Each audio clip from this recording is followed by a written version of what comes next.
Hello and I am Ram Prakash. Present indefinite.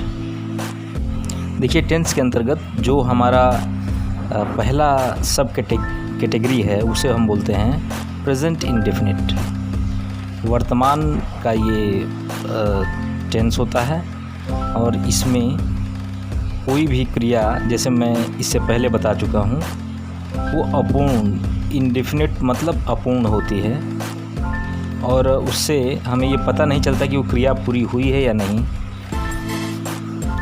अब प्रश्न आता है कि हम कैसे पहचानें कि इस कैटेगरी में कौन कौन से वाक्य प्रयोग में लिए जाते हैं। तो इसकी सबसे बड़ी और अच्छी पहचान है कि इसे यदि आप न्यूज़ देखते हैं तो उसमें न्यूज़ एंकरों के द्वारा सबसे ज़्यादा इसी टेंस का यूज़ किया जाता है। और एक और पहचान है, इसे आप अपनी आदत बताने के लिए प्रयोग करते हैं। जैसे मैं खाता हूँ, मैं पीता हूँ, मैं खेलता हूँ, सीता नाचती है, राम गाता है।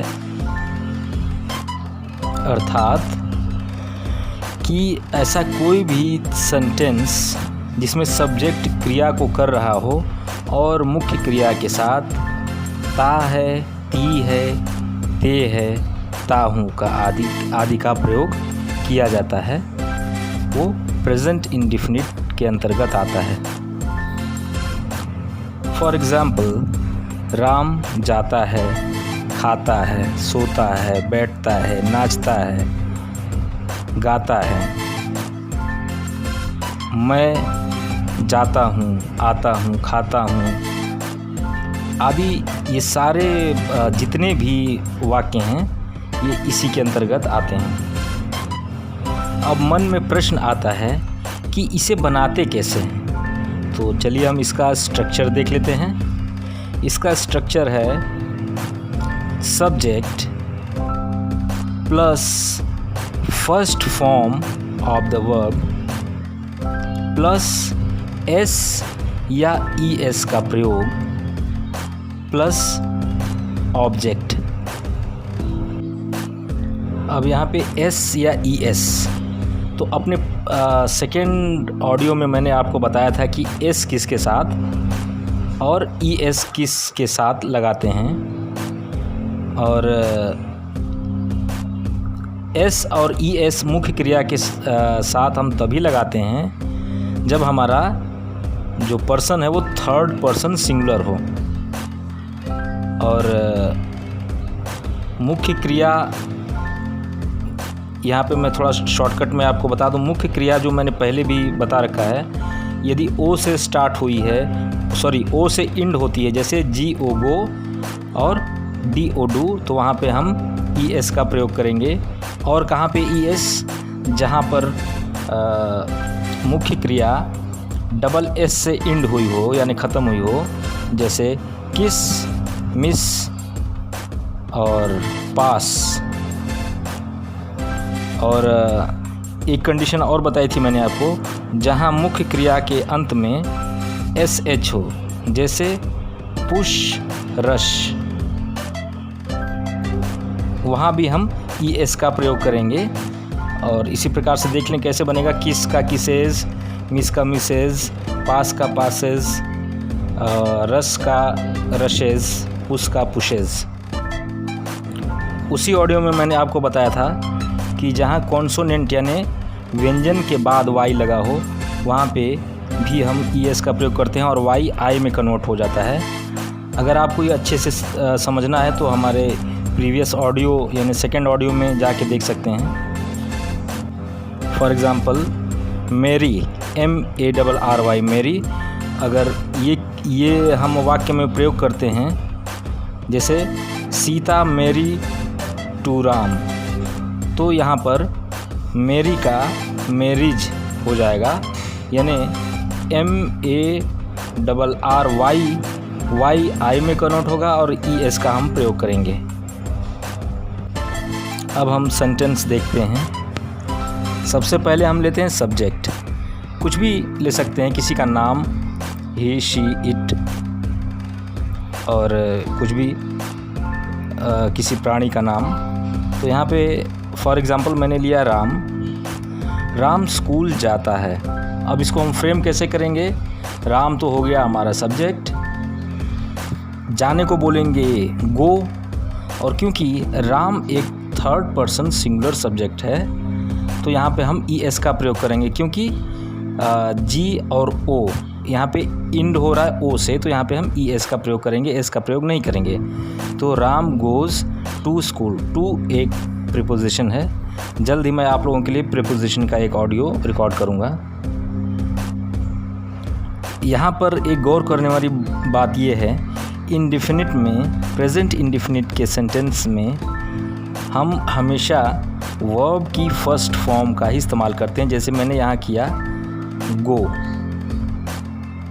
गो फर्स्ट फॉर्म है, वेंट सेकंड और गॉन थर्ड फॉर्म होती है। गो, वेंट, गॉन। तो यहाँ मैंने गो का इस्तेमाल किया और ES मैंने इसलिए लगाया क्योंकि Ram third person singular subject है। अब दूसरा सेंटेंस लेते हैं। आई प्ले, यानी मैं पहले हिंदी बना दूँ इसका। मैं पार्क में खेलता हूँ। तो अब यहाँ पे हम लेंगे अपने रूल के अनुसार। हमारा रूल बोलता है कि पहले हम सब्जेक्ट लेंगे।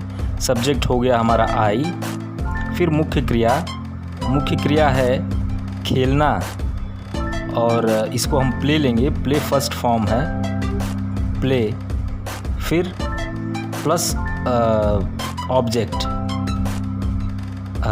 तो यहाँ पे मैं पार्क में खेलता हूँ, आई प्ले हो गया। अब इन द पार्क बचा हुआ ऑब्जेक्ट है इन द पार्क। अब यहाँ पे ध्यान देने वाली बात है, यहाँ पे हम S या ES का प्रयोग क्यों नहीं कर रहे हैं? क्योंकि आई थर्ड पर्सन सिंगुलर नहीं है। आई क्या है? आई फर्स्ट पर्सन सिंगुलर सब्जेक्ट है। तो हमारा सेंटेंस हुआ I play in the park. अगला हम लेते हैं अमन घर आता है।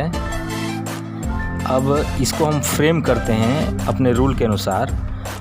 तो सब्जेक्ट प्लस मेन वर्ब की फर्स्ट फॉर्म प्लस ऑब्जेक्ट, और अगर सब्जेक्ट हमारा थर्ड पर्सन है तो सब्जेक्ट प्लस वर्ब की फर्स्ट फॉर्म प्लस S या ES का प्रयोग करेंगे प्लस ऑब्जेक्ट।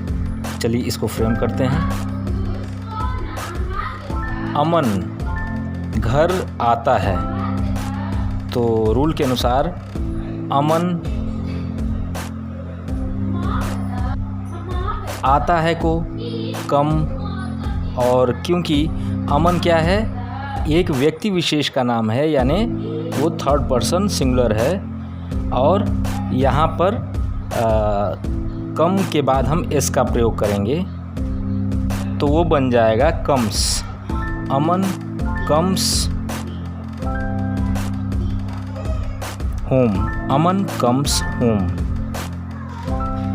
क्योंकि यहाँ पे S का प्रयोग हमने क्यों किया है? क्योंकि वो थर्ड पर्सन सिंगुलर है, और मैंने आपको पहले ही बता रखा है कि ES का प्रयोग किन किन मुख्य क्रियाओं के साथ हमें करना है, इसलिए आपको कंफ्यूज नहीं होना है। अगला देख लेते हैं। Raju goes to market. ये मैंने कैसे बनाया? राजू हमारा सब्जेक्ट हो गया, और जाने की जो क्रिया होगी गो, और क्योंकि राजू एक थर्ड पर्सन सिंगुलर सब्जेक्ट है इसीलिए ES। और ES क्यों लगाया हमने? क्योंकि जो हमारी क्रिया है वो O के साथ समाप्त हो रही है, यानी इसका इंड O से हो रहा है, इसीलिए ES का प्रयोग किया हमने। राजू गोज़ टू मार्केट, यानी राजू बाज़ार जाता है। आई होप ये इंडेफिनिट टेंस के अफर्मेटिव आप लोगों को समझ में आए होंगे। तो आज के लिए इतना ही। Thank you very much and take care. Bye bye.